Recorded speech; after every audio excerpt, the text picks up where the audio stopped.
Bonjour à tous et bienvenue. Vous suivez l'édition de 6h30 sur RTI 1. Pendant 5 jours, Abidjan a abrité la 60e session ministérielle de la Confémène. Pendant les travaux, les ministres des 44 États membres ont débattu sur les enjeux de l'éducation.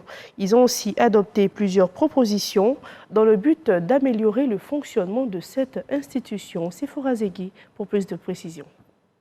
Le rideau est tombé sur la 60e session de la Confémène. Après 5 jours de travaux, les tenants des systèmes éducatifs des 44 pays membres issus des 5 continents font le point de leur institution commune. Nous formulons nos vœux que les conclusions de notre conférence ministérielle et les recommandations du document de réflexion et d'orientation soient exploitées par les États et gouvernements membres afin de contribuer effectivement au renforcement de la notoriété de la Confémène. Par acclamation, les conclusions des 5 jours de travaux sont validées. Après 64 années d'existence, le bilan de la Confémène est positif. Les systèmes éducatifs connaissent une amélioration. N'empêche que le chantier à défricher reste encore important. La nouvelle présidente de l'institution, le professeur Mariatou Kone, s'engage à maintenir le cap. Mon pays ne ménagera aucun effort pour poursuivre le rayonnement de notre réseau.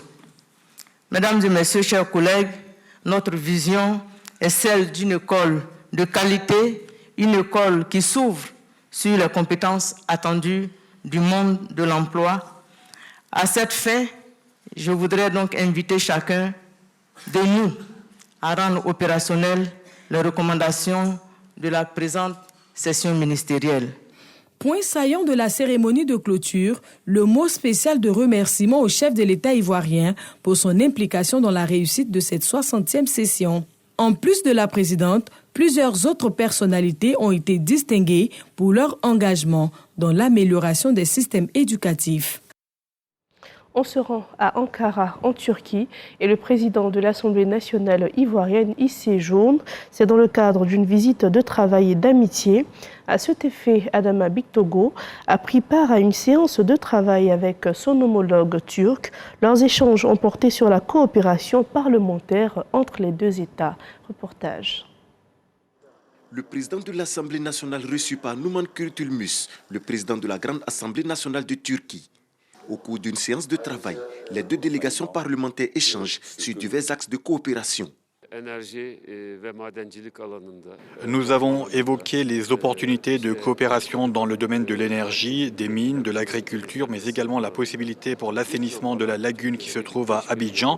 Et pour suivre toutes ces initiatives, notre groupe d'amitié interparlementaire va suivre les engagements adoptés. Et nous considérons la Côte d'Ivoire comme l'étoile brillante en Afrique de l'Ouest, un pays stable, un pays paisible, un pays avec lequel nous avons un grand potentiel pour coopérer et pour continuer à travailler ensemble. La vision du président Alassane Ouattara, qui est donc d'inscrire la Côte d'Ivoire parmi les pays les plus avancés comme la Turquie, le Brésil, le Maroc, le Vietnam. Pour y arriver, la Côte d'Ivoire a besoin de partenaires. Et la Turquie est apparue comme étant un partenaire important pour la Côte d'Ivoire. La Côte d'Ivoire et la Turquie entretiennent d'excellentes relations bilatérales que les deux présidents d'institutions souhaitent renforcer au niveau parlementaire. Les parlements des deux pays peuvent se soutenir mutuellement dans différentes organisations internationales et instances internationales. Et dans ce contexte, dans le cadre de cette visite, d'ailleurs, nous avons signé aujourd'hui un protocole de coopération entre nos parlements qui va justement contribuer davantage à l'approfondissement de nos relations et de notre coopération. J'espère que ce protocole sera bénéfique pour nos deux pays. Les visites successives en 2015 du président Alassane Ouattara en Turquie et du président Erdogan à Abidjan ont été des éléments catalyseurs de la dynamique des relations économiques et commerciales entre la Turquie et la Côte d'Ivoire. Nos deux assemblées, les deux présidents que nous sommes, par nos visites successives du président de la Grande Assemblée de Turquie au mois de mars et ma visite au mois d'avril, montrent clairement que nous nous sommes appropriés la vision de nos deux présidents. Le président Adama Bictogo et sa délégation ont eu droit à une visite guidée de l'hémicycle turc. La Grande Assemblée nationale de Turquie est composée de 600 députés.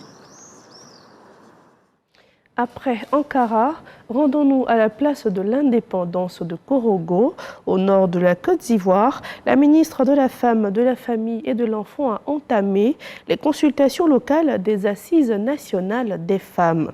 Elle porte sur le thème fédérer et valoriser les énergies féminines pour le développement de la Côte d'Ivoire. Des consultations qui ont rassemblé les femmes de plusieurs régions, les régions du Poro, de la Bagoué et du Tchologo. Ami Sissoko pour ce reportage.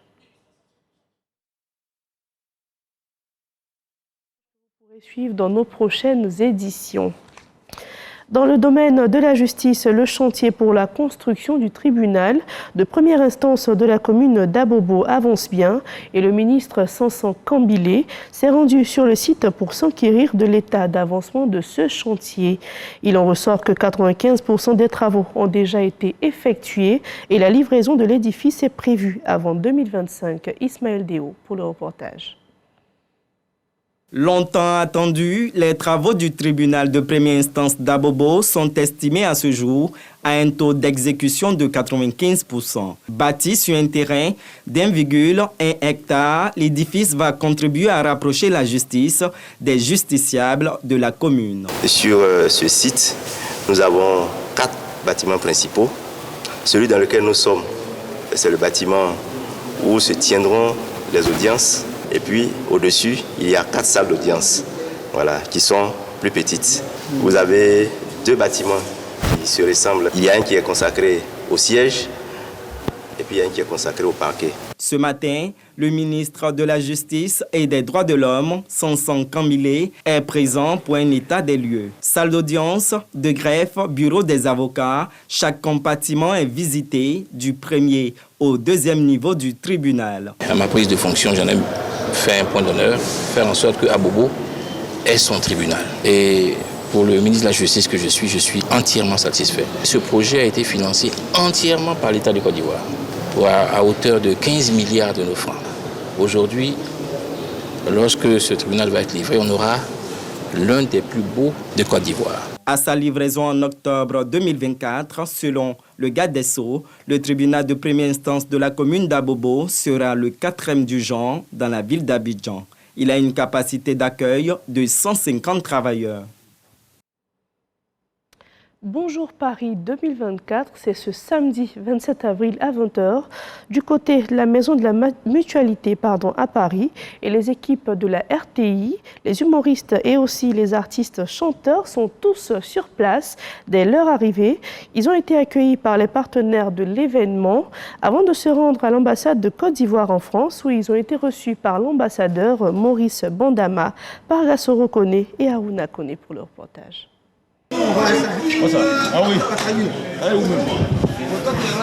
Ambiance électrique à l'aéroport Orly de Paris.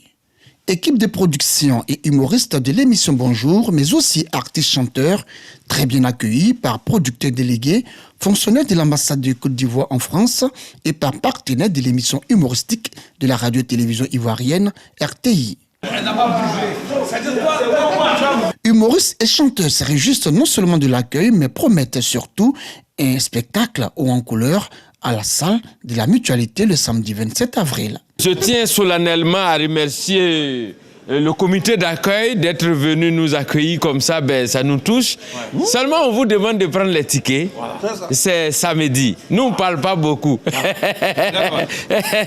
C'est ça, non? Oui, c'est ça. Saïdati wa Saïdati, on est à Paris. Voilà. Comme il a dit, il vient d'arriver à Paris. Voilà.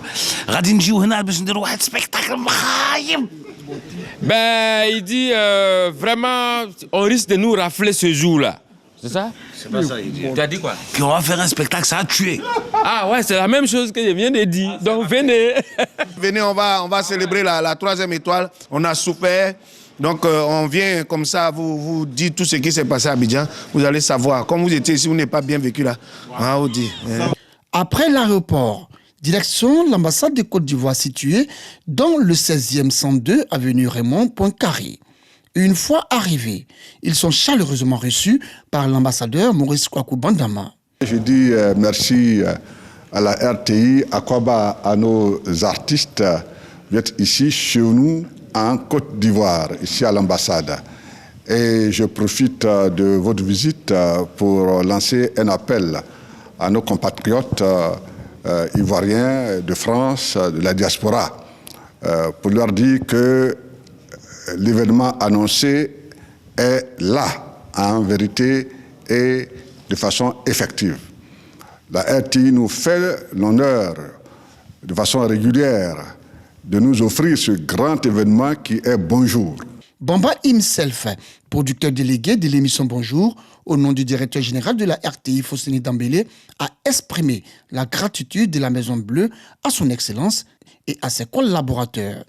On voulait marquer le coup pour dire que la RTI, l'ambassade, la primature avec le Premier ministre, le ministre des Sports et du Cadre de vie est avec nous pour nous soutenir dans cette activité qui dure depuis maintenant 4 ans. Pour le spectacle du samedi 27 avril, humoristes et chanteurs ont décidé de faire revivre au public les temps forts de la Coupe d'Afrique des Nations organisée par la Côte d'Ivoire, la CAN de l'hospitalité.